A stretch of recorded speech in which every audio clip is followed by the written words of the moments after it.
Hi, I'm Marco Perez, and this is my thoughts on European artwork. So, the art pieces I chose are Persistence of Memory, Young Girl in Pursuit, The Subway, Impression, A Bar at the Folies Bergère, and The Slave Ship.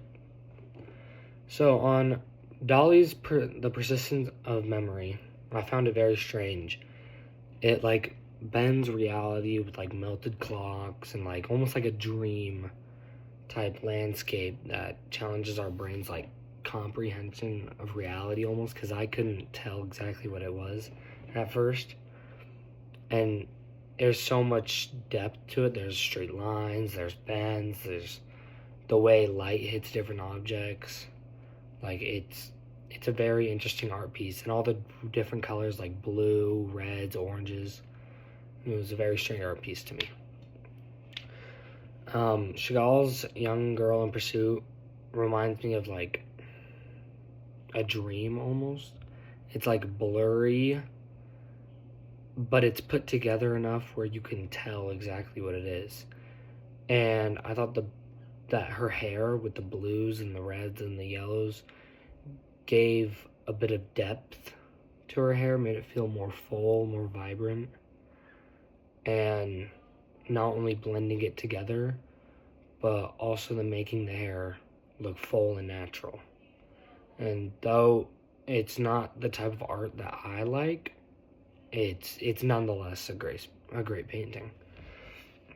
Now, in The Subway, George Tucker captures the loneliness of modern life through cold lighting and straight rigid architecture with muted colors like grays and whites, and it makes you almost feel trapped, even though there are so many people in it, but you still feel just kind of lonely. And now, in Monet's Impression Sunrise, I think this one's by far my favorite. I love how it glows with soft oranges and blues that capture the moment of dawn just creeping over the horizon. I think it's so impressive of how he made it, because I sure as heck could not do that.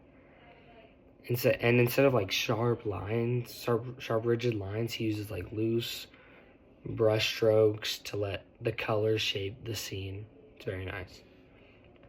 Now, at Monet's A Bar at the Folies Bergère, he uses reflection, light, and perspective to kind of create this vibe of illusion. And the main thing in the picture is a barmaid standing in front of a mirror, which actually kind of confused me a little bit because it looked like the mirror was straight behind her, but in the mirror it was reflected right a little bit, and it kind of made my brain a little puzzled almost, with all these rich colors and the odd reflection. It's a well put together painting, but very confusing. Now, in Turner's The Slave Ship, it's also one of my favorites of the piece. I really like the horizon, and the ocean with the horizon. And though it is different from Impression, while Impression has blues and oranges, and this one has really fiery reds with thick brush strokes that made the sea feel almost real and pop out of the painting, in my opinion. And then he used very chaotic shapes and made it almost seem like an endless space, the horizon went up very far. And really, I thought Turner just showed us how real paintings can look and feel.